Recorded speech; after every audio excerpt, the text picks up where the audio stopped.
Àgbàlá Gabriel ó lágbára o. Gbogbo tí ọkùnrin yẹn ṣe yẹn ẹ̀mí inú mi ò takò pé kò ṣe. Eléyìí tó ń sọ lórí íńtánẹ́ẹ̀tì pé anyway ìwọ gan mọ̀ pé you did some things but o kàn try láti encourage ara ẹ láti tura ẹ lójú gẹ́gẹ́ bí àwọn nǹkan tí a rí pé ọmọ ológo ẹni tó bá lógo ó máa òun náà ni àwọn èèyàn máa ń gbógun tì yes ṣùgbọ́n nígbà míì tí ògiri bá lanu téèyàn fàyè sílẹ̀ tó ògiri lanu aláǹgbá lè kó sí o ṣùgbọ́n síbẹ̀síbẹ̀ Ọlọ́run kì í kọ̀ǹdẹ́mù èèyàn tán. Ìmọ̀ràn tí màá kàn fún Àgbàlá Gabriel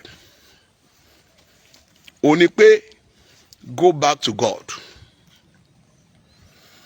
No matter how èèyàn lè bó sẹ́yìn kankan tó bá ń tàn ọ́ máa tan ra rẹ o. Èèyàn lè bó sẹ́yìn kankan èèyàn kì í èèyàn lè condemn ẹ ṣùgbọ́n when you go back to God and reconcile with him, if you can reconcile with your God ó ti tán. Tọ́lọ́run bá foríjì ọ́ tó yọ́nú sí ọ tó restore ẹ padà tó dá ìwàláyé ẹ padà sínú ayé ẹ gbogbo ẹni tó wá fẹ́ dá ẹ lẹ́bi ẹnìyẹn fẹ́ gbọ́jọ́ ikú ẹnìyẹn bẹ́ẹ̀ ni. So ìwọ àti Ọlọ́run ni ẹlẹ́jọ́. Gbogbo ẹni tí ó ṣèdájọ́ mi ẹni tí ò pé mo máa ń gbàdúrà kan máa ní Olúwa ẹni tí ò pé níwájú rẹ tó ń ṣèdájọ́ mi tí ò pé níwájú ẹ tó ń ṣèdájọ́ mi Ọlọ́run bá ń ṣèdájọ́ gbóná lé lórí because nobody perfect on earth. Orí ọ̀fẹ́ ẹ̀mí mímọ́ ló gbé wa ró tí bí ẹ̀mí mímọ́ bá ṣe kún tó nínú ayé ẹ bẹ́ẹ̀ náà ni ìwà búburú ó ṣe máa reduce because nature tí a ní ó jẹ́ nature tí ó lè rán yàn lọ sọ́run àpáàdì. Bẹ́ẹ̀ ni ẹ̀jẹ̀ ènìyàn ó jẹ́ ẹ̀jẹ̀ tó ti wà corrupted. Orí ọ̀fẹ́ ẹ̀mí mímọ́ la kàn ń lò tí ẹ̀mí mímọ́ bá kúnnú ẹ wàá máa pọ̀ sí. Ìmọ̀ràn tí máa fún Gabriel Àgbàlá Gabriel Amusan òun ni pé kó padà. Mo ti sọ tẹ́lẹ̀ nínú fídíò kan mo dẹ̀ tún sọ lónìí. People may condemn you but God will not condemn you. Ọlọ́run kì í condemn èèyàn tán. Ìwà láàyè òótọ́ ló ń kàn nílò báyìí ni pé humble yourself rẹ̀ra ẹ sílẹ̀. People have seen you, a lot of things has exposed some things you have done, but you can still humble yourself now and go back to God. Humble yourself. Eléyìí tó ń sọ lórí íńtánẹ́ẹ̀tì pé anyway ìwọ gan mọ̀ pé you did some things but o kàn try láti encourage ara ẹ láti tura ẹ lójú. Àgbàlá Gébú Àgbàlá Gébú Ọlọ́run á gbà wá wàá sì gbà ọ́ náà. Gbogbo ayé ló condemn ẹ báyìí. Wọ́n ṣèdájọ́ ẹ nítorí àwọn àṣìṣe díẹ̀díẹ̀ gẹ́gẹ́ bí èèyàn gẹ́gẹ́ bí ẹlẹ́ran ara. Ṣùgbọ́n Ọlọ́run kì í condemn èèyàn tán bí ẹ̀yin ọmọ adarí oorun. Ọmọ adarí oorun lè condemn wọ́n lè condemn bẹ́ẹ̀ ni ṣùgbọ́n Ọlọ́run kì í condemn èèyàn tán àtọ́ kì í condemn èèyàn tán. Tó bá pé gbogbo àwọn èèyàn lọ́lọ́run condemn tán ni ayé á ti parẹ́. Gbogbo tẹ ní Àgbàlá Gabriel ṣe tẹ̀ ń wú jáde tẹ̀ ń gbé jáde yìí àwọn kan ń bẹ tí àṣírí wọn ò tú tí wọ́n ṣe jù bẹ́ẹ̀ lọ. Bẹ́ẹ̀ ni tí àṣírí wọn ò tú tán ṣe jù bẹ́ẹ̀ lọ. Ó wà dáadáa rẹpẹtẹ àṣírí wọn ò tú ni.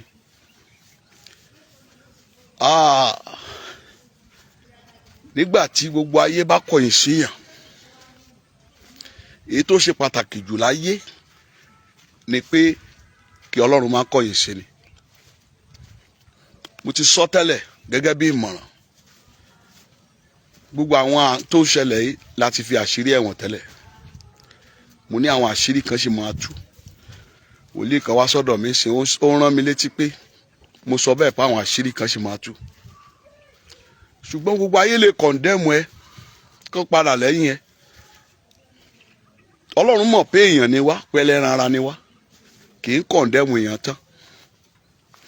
Àwọn àjẹ́ tó ń mùjẹ̀ lójoojúmọ́, Ọlọ́run rọ̀jò fún wọn. Ó yẹ kó Ọlọ́run pa wọ́n torí pé wọ́n ti pa ọ̀pọ̀lọpọ̀ èèyàn jẹ gẹ́gẹ́ bí àjẹ́, ṣùgbọ́n Ọlọ́run ò ṣe bẹ́ẹ̀ torí pé ó ń fẹ́ kí èèyàn ronú pìwàdà.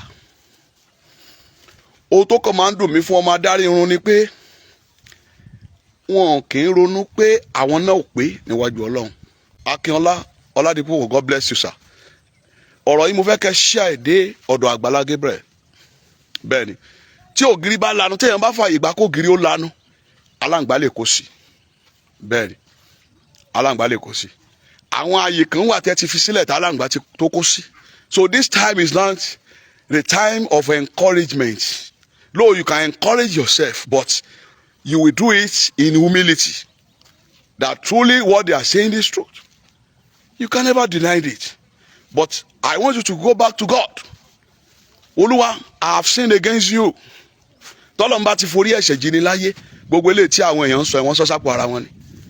Because àwọn gan tó ń ṣèdájọ́ ẹ̀yẹ wọn ò kújú òṣùwọ̀n, wọn ò pé níwájú Ọlọ́run. So ìmọ̀ràn mi nìyẹn, gbogbo ẹ̀yin tí ẹ bá ń wò mí, ẹ jọ̀ọ́ ẹ bá wa share dé ọ̀dọ̀ Àgbàlá Gabriel. Ọkùnrin yẹn tó wáyé pé ó dé àǹfààní láti máa gbé kọ̀ọ̀kan máa bá a sọ̀rọ̀ rí, kò ní ìdí pé yẹn wá sórí internet. But sometimes kọ́lọ́n kó gbà wá ní nígbà tí yẹn bá ti dé stage kan, lóò àwọn calls máa ń pọ̀ náà torí disturbance ó ṣẹlẹ̀ ṣẹ́mi náà tí wọ́n á pè mí tí pè máa sún mi gbà mí. So this is just advice. Ìkórìtà tó wà yìí sí báyìí, ó nílò kó rẹ ọkàn rẹ sílẹ̀ ni, kó tẹríba. It's not, don't talk proudly. Má sọ̀rọ̀ pẹ̀lú ìgbéra with pride now. Don't talk with pride. Rẹ̀rẹ̀ sílẹ̀ níwájú Olúwa. Bẹ́ẹ̀ ni o, èèyàn lè ṣe sọ́rí o. Yes. Tí ìgbéraga tí o bá lè jẹ́ kí èèyàn ṣe sọ́rí, Olúwa ń lọ sóko òparun nìyẹn. Èèyàn bá ṣe ẹ dákun ẹ ṣàánú mi, ẹ fàdúrà ràn mí lọ́wọ́. Èmi náà ó ti yé mi, mo rí àwọn àṣìṣe mi. Kí náà ń pè ní ìránṣẹ́ Ọlọ́run? Ìránṣẹ́ Ọlọ́run náà ni pé kéèyàn rẹ̀rẹ̀ sílẹ̀ kó jẹ́ káyé mọ̀ pé ẹ dákun. Even tó tẹ̀yàn bá ṣe gan, gbogbo àwọn tó ń bínú yẹn, ẹ̀yọ́nú lè dé kán lè yí ọkàn wọn padà. Kí lẹ tún fẹ́ ẹ̀yin èèyàn? Ó ti jáde, ó rẹ̀ ti apologize, kí lẹ tún fẹ́? Ọ̀run á wá dìde ìgbèníjà. Ṣùgbọ́n tó bá ń bo ara rẹ lórí gbogbo àwọn nǹkan tí wọ́n kà kalẹ̀ tó ń lọ síbi 20, humble yourself. Ohun tí mo fẹ́ nìyẹn. God bless you bá mi. Ọlálẹ́yà kíkó mi, àánú àwa yín kan lórúkọ Jésù. Ní ṣubú sọ́wọ́ ọ̀tá o. Gbogbo apáta kò sẹ́ni tó pé, orí ọ̀fẹ́ la kàn rí gbà. Ó ní ẹni tó dúró kó kíyèsára kó má bàa ṣubú. Èmi kò sẹ́ni tó condemn ẹnikẹ́ni, but I believe I have said it before that there is gap between you and God. You know, mo ti sọ tipẹ́ kó tó di pé gbogbo àwọn nǹkan wọ̀nyí ti wà lórí internet. Pé gap wà láàrin wa àtọlọ́run. So papọ̀, so that kò ní lè sí wàhálà, kò ní lè sí gbogbo nǹkan báyìí. Tí ẹ̀ṣẹ̀ bá ti dùn mọ́yàn ju wàhálà ni o. Lórúkọ Jésù, a ò ní rí wàhálà. Ìmọ̀ràn tí mo lè fún Àgbàlá Gabriel nìyẹn. Kó jọ kó lọ humble ara ẹ̀ níwájú Olúwa. Olúwa dákun ṣàánú mi, mo ti ṣẹ̀ sí ọ. Ṣùgbọ́n o ò dẹ̀ tún lè lọ síwájú Olúwa kó lọ humble ara rẹ̀ kó tó wá máa gbéraga sáwọn tí ó ti rí àṣírí ẹ̀ tàbí táwọn tí mo dẹ̀ tún sọ kiri kan. Àwọn àṣírí kan wà tí ò tí hàn sí tó ìtún máa padà tó fara hàn. Tó ìtú ìwò kí gbogbo àwọn nǹkan tó ṣẹlẹ̀ ni mo ti sọ. Ìmí ó tún máa fara hàn tá a tún yàwó yẹn lẹ́nu tá a ṣe ṣùgbọ́n ju gbogbo ẹ lọ, go back to God kó tó bọ́ sórí. Go back to God. Gbogbo apáta àjọ ń lépa ni, kò tí sẹ́ni tí ọwọ́ rẹ̀ tẹ́ o. Àjọ ń lépa ni, k'Ọlọ́run ṣàánú fún wa. Gbogbo ẹ̀yin tẹ́ ń wò mí, ọ̀tá ò ní yọ̀ yín. lórúkọ Jésù ẹ ní ṣubú sọ́wọ́ ọ̀tá, ayé ò ní rẹ yín mú. Gbogbo ibi tá a kù sí tí èṣù fi ń jẹ wá níyà, lórúkọ Jésù Ọlọ́run ọ̀run á túnbẹ̀ ṣe fún wa. Gbogbo èèyàn ló níbi tó wíìkì sí. Mo sọ bóyá lánàá ni mo ní nǹkan méjì o gbọ́dọ̀ discover ẹnu ayé ẹ, ibi tó wíìkì sí àti ibi tó ní agbára sí, the area of your strength and the area of your weakness. Èèyàn gbọ́dọ̀ discover ẹ. So àwọn ibi tó wíìkì sí ló ń farahàn yẹn tí a ò tí ì fi iná ò tí ì kọjá lọ́bẹ̀, iná tó kọjá ní yàrá òkè. Ìgbà tí àwọn ọmọ yìí bá Jésù rìn, ìgbà tí Jésù lọ tán wọ́n sùn wíìkì síbẹ̀ torí pé iná ò tí ì kọjá lágọ̀ ara wọn. Ibi tá a ti nílò ìrìbọmi iná nìyẹn. Until they were instructed to go to upper room, wọ́n dẹ̀ di upper room yẹn, iná kọjá láàrin wọn. Gbogbo àwọn ẹ̀mí àṣìṣe, àwọn ìwà ẹ̀jẹ̀, iná intoxicate, iná mú kúrò nínú ayé wọn. So téèyàn bá ti là kọjá, ewu ni o, process ni. Ìwà mímọ́ tá à ń sọ yìí process ni o, torí inú ẹ̀jẹ̀ ni gbogbo àṣìṣe wà. Gbogbo àtàwà ń bí talent ò láṣìṣe. Àìmọye eléyìí tí táwa gan mọ̀ tó yẹ pé táyé bá gbọ́, tó bá gbọ́ gan wọ́n pariwo. Ẹni tí ilẹ̀ mọ́ bá òun ní bàrà o. Ṣùgbọ́n mo gbàdúrà lórúkọ Jésù, ọfà àṣìṣe kò ní bà wá. Victor Samuel ọmọ orí òkè òmìnira, ò ní wáyé asán, ò ní ṣẹ̀sín. Gbogbo ẹ̀yin tẹ́ ń gbọ́ mi lórúkọ Jésù, ẹ ò ní ṣẹlẹ́yà. Ayé ò ní rí òhò yín, ayé ò mà ní rí òhò yín. Ògo yín kò ní wọlẹ̀, ògo yín, ògo ọmọ yín kò ní wọ omi lórúkọ Jésù. Àgbàlá Gabriel, that's the only advice, that's the solution. The solution is to go back to God and meet God. Kó dẹ̀ tún sọ̀rọ̀ tí wọ́n fi mọ̀ yín pé àṣírí rẹ̀ ò bò, kò sọ fáyé. Ọ̀rọ̀ Àgbàlá Gabriel mọ̀ tó ti bá bòmí yọ látàrí ọ̀pọ̀lọpọ̀ àwọn wòlíì jàǹkànjàǹkàn tí wọ́n ń jáde sórí ẹ̀rọ ayélujára látàrí arákùnrin tẹ́ ń pè ní Àgbàlá Gabriel. Ṣé ẹ gbàgbé Mọ́rẹ́nikẹ́jì? Kódà ọ̀rọ̀ Mọ́rẹ́nikẹ́jì mọ̀ ló mọ̀ wú àwọn àṣírí kan síta lórí ọ̀rọ̀ arákùnrin Àgbàlá Gabriel. Kódà tó jẹ́ pé ọ̀pọ̀lọpọ̀ èèyàn ló ń jáde o látàrí ìwà tí arákùnrin ti wù sí wọn. Kí ni ìwà tí Àgbàlá Gabriel wù? Pàápàá jùlọ àwọn wòlíì tó ń jáde yìí, kí ni wọ́n ń sọ nípa Àgbàlá Gabriel? Ẹ̀yin èèyàn ẹ súnmọ́ bí ẹ wá gbọ́ o, ẹ wá nǹkan fìdílé, ẹ fìdílé nǹkan. Tó bá jẹ́ ìgbà àkọ́kọ́ yín lè tẹ bá ìkànnì Kúnlé Ìjẹ̀ṣà pàdé, a kí n káàbọ̀ sórí ìkànnì wa. A kí gbogbo ẹ̀yin olólùfẹ́ wa tó jẹ́ pé ẹ ti wà pẹ̀lú wa lọ́jọ́ tó ti pẹ́. A kí yín pé ẹ ṣé bẹ́ẹ̀ sì ń bá wa wo fọ́nrán wa, tẹ́ ń bá wa like ẹ̀, pàápàá jùlọ tẹ́ ń subscribe fún wa. Lágbára Ọlọ́run Elédùmarè, ntẹ́yìn náà bá dáwọ́ yín lé, orin rere báyìí la máa já sí o.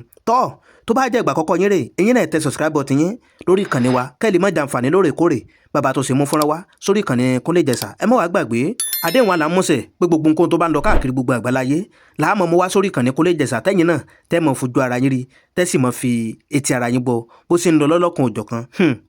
Kí ni bàbá wòlíì sọ nípa Àgbàlá Gabriel? Ẹ̀yin èèyàn ẹ mọ̀ súnmọ́ bí ẹ wá gbọ́. Bàbá wòlíì ó tún sùdé sálẹ̀ kòkó, ó yànnàná ọ̀rọ̀ àbájọ. Wọ́n ní tírọ́ bá lọ fógún ọdún, ìjọ kan lòtítọ́ ó bá o. Ẹ̀yin èèyàn, kódà ara tí bàbá wòlíì sọ, wọ́n ní k'Àgbàlá Gabriel, wọ́n ní kó gbé ìgbéraga sílẹ̀ o. Kódà wọ́n ní kó bẹ àwọn ọmọ orílẹ̀-èdè Nàìjíríà látàrí àṣìṣe ẹ̀, pàápàá jùlọ látàrí ìṣẹ̀lẹ̀ tó ṣẹlẹ̀ láàrin Àgbàlá Gabriel àti Mọ́rẹ́nikẹ́jì tó wà lórí ìdùbúlẹ̀ àìsàn táwọn ọmọ orílẹ̀-èdè Nàìjíríà tẹ́ dá 8 million fún, tí Àgbàlá Gabriel dẹ̀ gba odidi 4 million látàrí pé a fẹ́ repo sí mọ́tò, a fẹ́ ra táyà sí mọ́tò, a fẹ́ sóúnjẹ fún àwọn tó wà nínú ìjọsìn Àgbàlá Gabriel.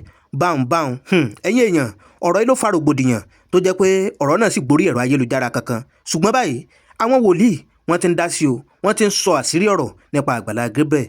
Ẹ̀yin èèyàn wa, kí tó wá ní àwọn wòlíì tó ń sọ o, ẹ̀ tó súnmọ́ bí ẹ̀ tó wá gbọ́. Ẹ má jẹ́ ń gbà yín lákòókò kí n má dènà pẹ́nu fúnra náà rèé, ẹ jẹ́ ká tó gbọ́n tí wọ́n sọ. Yes, gbogbo ẹ̀yin èèyàn, I'm very sorry o, àṣìṣe tí mo ṣe, ẹlẹ́ran ara ni mí o, ẹ dáríjì mí o, ẹ yọ́nú sí mi o.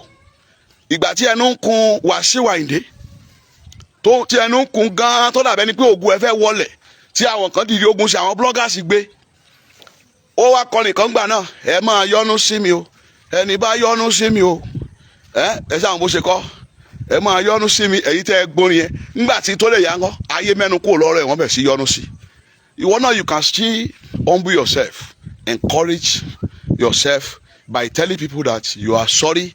Yes, you are sorry. After you go back to God, ní o nígbà tó wá ti lọ sọ́dọ̀ Ọlọ́run tọ́lọ́run ti forí jì ọ́, even God the Lord will give you instruction what to do. Torí pé Ọlọ́run kì í condemn èèyàn tán.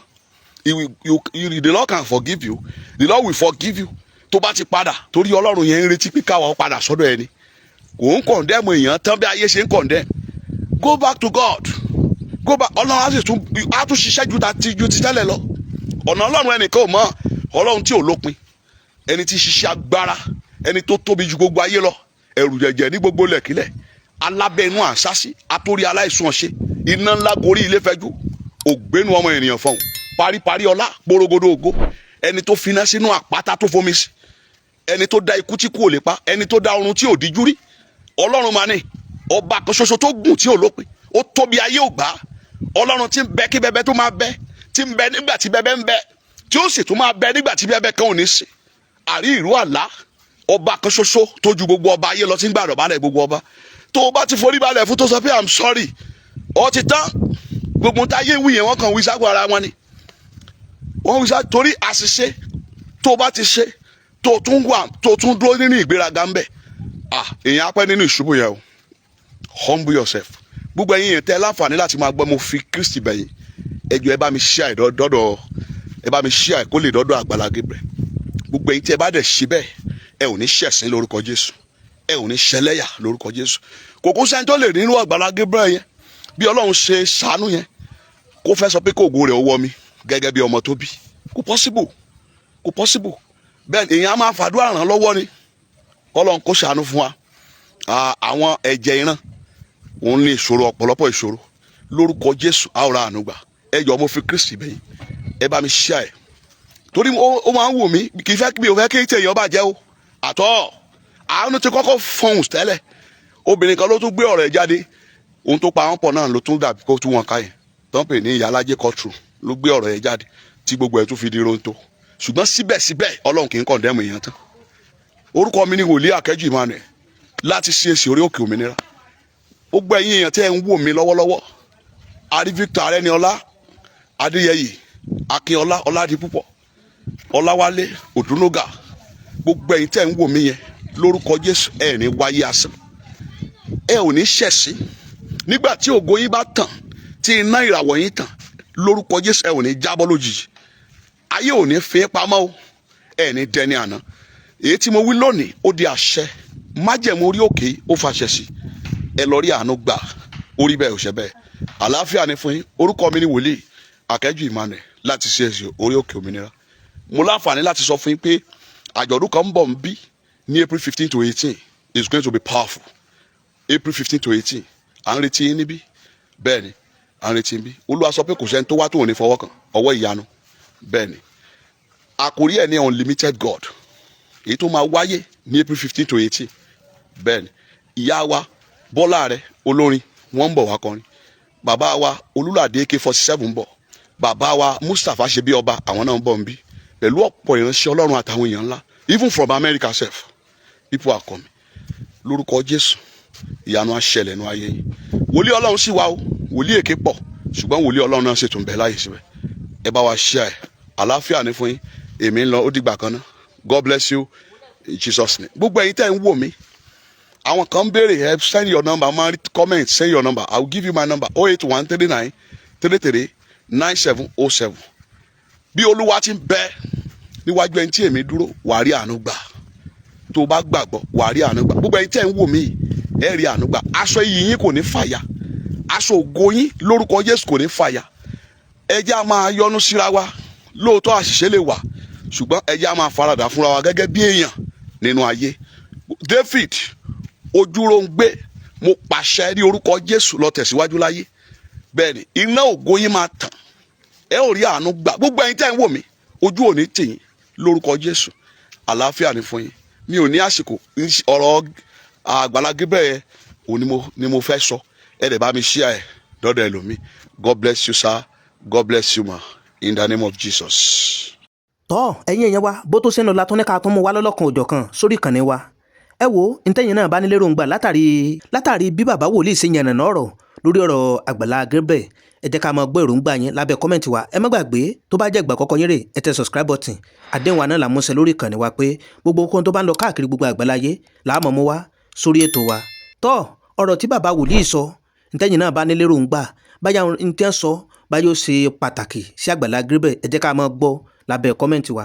Ẹ wo ibi tá fi àdàgbẹ́ tó ìsọ̀lẹ̀ sí rè bó bá tó ṣe ń lọ àmọ́ mú wá fún ẹ̀yin olólùfẹ́ wa lọ́lọ́kan òjọ̀kan. Àdúrà wa sí gbogbo ẹ̀yin olólùfẹ́ Kúnlé Ìjẹ̀ṣà ni pé oore ọ̀fẹ́ Ọlọ́run mọ̀ ní fi wá sílẹ̀ àní sì wà wò ire báyìí àní fi òní àní fi bọ̀ láwa jẹ́ ire báyìí lójú owó rí o ire lójú ọlá rí ire lójú gbogbo wa ọmọ rí o ìpàdé wa bí oyin ó dàbọ̀.